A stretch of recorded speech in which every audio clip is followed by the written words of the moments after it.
தெளிவான தகவல், சரியான விளக்கம். இது உங்கள் ஹானரபிள் மெசேஜ். வாங்கள் பேசலாம். வணக்கம். இன்னைக்கு நாம ஒரு மாபெரும் ஆனா வெளி உலகத்துக்கு அதிகமா தெரியாத ஒரு வரலாற்று அதிசயத்தை பத்தி தான் இந்த விளக்க பதிவுல பார்க்க போறோம். வரலாற்று படிக்கும் ஆர்வலர்களுக்கும் சரி, பழங்கால தொழில்நுட்பத்தை வியந்து பார்க்கறவங்களுக்கும் சரி, இது ஒரு செம்மையான பயணமா இருக்க போகுது. ஏன்னா இது சாதாரணமா நாம கடந்து போற விஷயம் கிடையாது.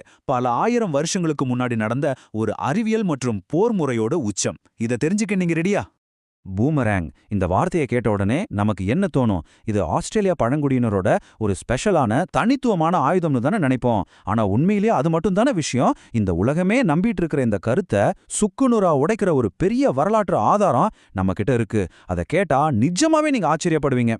உண்மை என்னன்னா, பல ஆயிரம் வருஷங்களுக்கு முன்னாடியே நம்ம தமிழர்கள் போர்க்களத்துல இப்படி ஒரு அதிபயங்கரமான ஆயுதத்தை யூஸ் பண்ணியிருக்காங்க.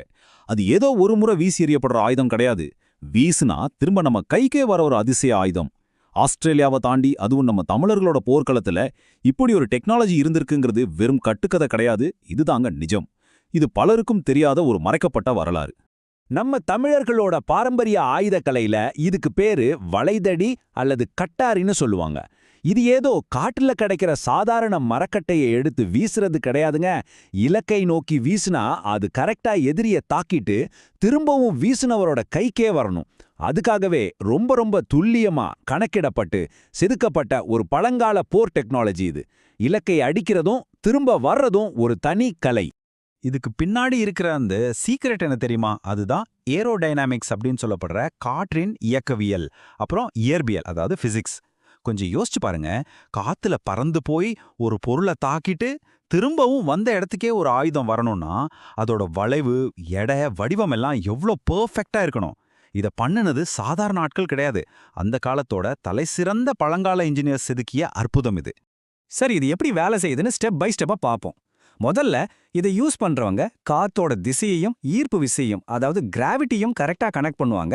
அப்புறம் குறி பார்த்து முழு பலத்தோட வீசுவாங்க. அடுத்த செகண்ட் அந்த ஆயுதம் நேரா சீறி பாய்ந்து போய் எதிரியோட தலையை அப்படியே துண்டிக்கும். தான் வேலையை முடிச்சிட்டு காத்துல சுழண்டு திரும்பவும் வீசினவரோட கைக்கே வந்து சேரும். கேட்கிறப்ப புல்லரிக்குதுல, எவ்வளோ ஒரு ஆபத்தான துல்லியமான கணக்கீடு பாருங்க. இப்போ சிவகங்கை சீமையில நடந்த ஒரு மாபெரும் போரை கொஞ்சம் கண் முன்னாடியே கொண்டு வாங்க. ஒரு பக்கம் ஆரம்ப கால நவீன துப்பாக்கிகள் வச்சிருக்கிற மிகப்பெரிய பிரிட்டிஷ் குதிரைப்படை நிக்குது.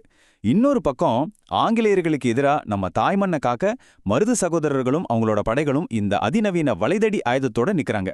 யோசிச்சு பாருங்க, மாடர்ன் வெப்பன்ஸுக்கும் நம்ம பழங்கால அறிவியலுக்கும் நடக்கிற ஒரு நேரடி மோதல் இது. அந்த போர்க்களத்துல என்ன நடந்துச்சு தெரியுமா? மருது சகோதரர்கள் இந்த வளைதடி ஆயுதத்தை ரொம்ப பெரிய அளவுல ஒரே நேரத்துல பயன்படுத்தினாங்க.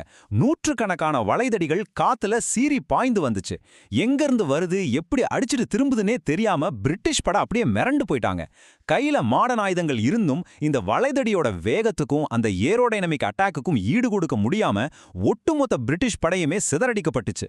இது வரலாற்றிலேயே பதிவான ஒரு பிரம்மாண்டமான சம்பவம். இது வெறும் போருக்கான ஆயுதம் மட்டும் இல்ல, வேட்டையாடுறதுக்கும் இது ஒரு சூப்பரான கருவி. முக்கியமா போர்க்களத்துல எதிரிகளோட குதிரைப்படைய தாக்கி அவங்கள குதிரையில இருந்து கீழே விழ வைக்கிறதுல இந்த வலதடி ரொம்ப பெரிய பங்கு வகிச்சிருக்கு. வேகமா ஓடி வர்ற குதிரையில இருக்கிற ஒருத்தரை துல்லியமா குறி பார்த்து வீழ்த்துவது சாதாரண விஷயமா என்ன? ஆனா இந்த வலதடி அது ரொம்ப ஈஸியா செஞ்சுச்சு. இது அந்த மக்களோட அட்வான்ஸ்டு பிசிக்ஸ் அறிவை உலகத்துக்கே பறைசாற்றுது. இப்போ வரலாற்று ஆய்வாளர்கள் சொல்ற ஒரு ஆச்சரியமான விஷயத்தை கேளுங்க. உலக நாடுகளுக்கே, குறிப்பா ஆஸ்திரேலியா மாதிரி நாடுகளுக்கு இந்த பூமராங் அல்லது வளைதடி மாதிரியான ஆயுதங்களை எப்படி செய்யணும்னு சொல்லிக் கொடுத்ததே நம்ம பண்டைய தமிழ் மண்ணகத்தான் இருக்க முடியும்னு அவங்க உறுதியா நம்புறாங்க. எவ்வளோ பெரிய பெருமை பாருங்க இது. ஒரு ஆயுதம் எப்படி பல கண்டங்களை தாண்டி ஒரு டெக்னாலஜியா பரவி இருக்குன்னு நினைக்கும் போது நிஜமாவே சிலிர்ப்பா இருக்குல்ல. இதை கொஞ்சம் ஆழமா யோசிச்சு பாருங்களேன். மாடர்ன் துப்பாக்கிகள், ராக்கெட்டுகள் இதெல்லாம் வர்றதுக்கு பல ஆயிரம் வருஷங்களுக்கு முன்னாடியே ஈர்ப்பு விசையையும் காத்தோட திசையையும் இவ்வளோ பெர்ஃபெக்டா கணக்கு பண்ணி ஒரு ஆயுதத்தை உருவாக்க முடிஞ்சிருக்குன்னா அது கண்டிப்பா உலக வரலாற்றுல இதுவரைக்கும் அதிகமா பேசப்படாத ஒரு மாபெரும் போர் அதிசயம் தாங்க. எந்த யூடியூப் சேனல்லையும் இணையத்திலையும் இந்த அளவுக்கு ஆழமா பேசப்படாத ஒரு தமிழா டெக்னாலஜி இது. இது வெறும் ஆயுதம் இல்ல, ஒரு அறிவியல் மாஸ்டர் பீஸ்.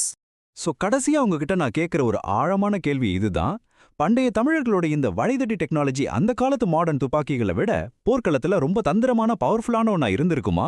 இன்னும் இது மாதிரி எத்தனை வியக்க வைக்கிற அறிவியல் மற்றும் போர் ரகசியங்களை இந்த தமிழ் மண் உலகுக்கு கொடுத்திருக்கு.